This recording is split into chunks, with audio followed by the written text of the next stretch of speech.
My name is Dr. Stacey Eck, and I am a physical therapist with Juniper Physical Therapy. Today I'm going to demonstrate for you how to use a mobility ball to loosen up your feet and lower legs. So the first thing I'd like to do is put the ball on the ground, and you're actually just going to roll it all the way along your plantar fascia or on the bottom of your feet. Kind of working all the way from heel to toes. There's really no wrong way to do this. If you find an area that's especially tender or feels like it needs a little bit more work, you can just kind of rest your foot on the ball in that spot.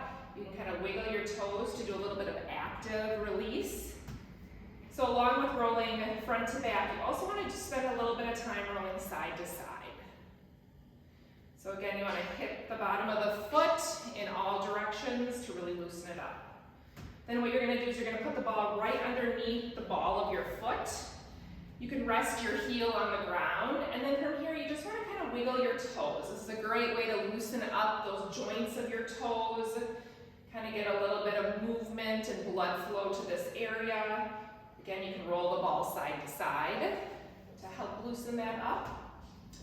The next thing I like to do is stretch my big toe. So this ball is a little grippy, so actually I can just use the ball on the ground like this. However, some balls are a little bit slipperier. So in that case, I like to use like a door frame is a great thing to do.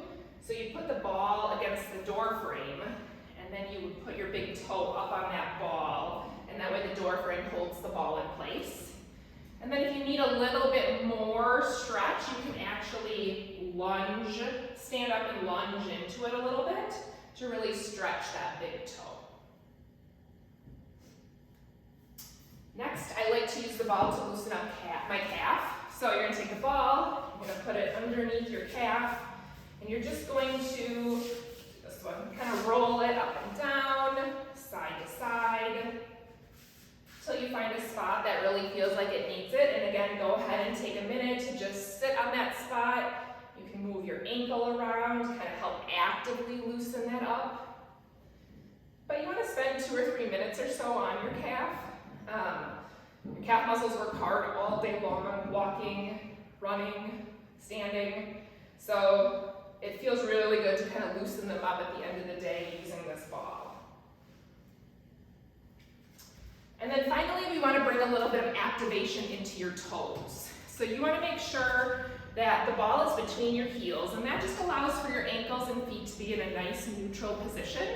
And then what you're going to do is you're just going to try to start isolating your toe movements. So pressing your big toes down, lifting your other 4 toes up, pressing those 4 toes down, lifting your big toes up, making sure your toes aren't curling as you're doing this, but pressing down. And then once you start getting a little bit more awareness and feeling in them, you can kind of start lifting them all at once, kind of doing them one at a time, or lifting and spreading and pressing down into the ground. Most likely you're going to find this one very challenging at first because very rarely do we move our toes. But as you start developing more control over your toes, it's going to feel really good to start strengthening your feet. So I hope this helps. I hope you find value in these exercises. Please don't hesitate to reach out with any questions or concerns about any of this information.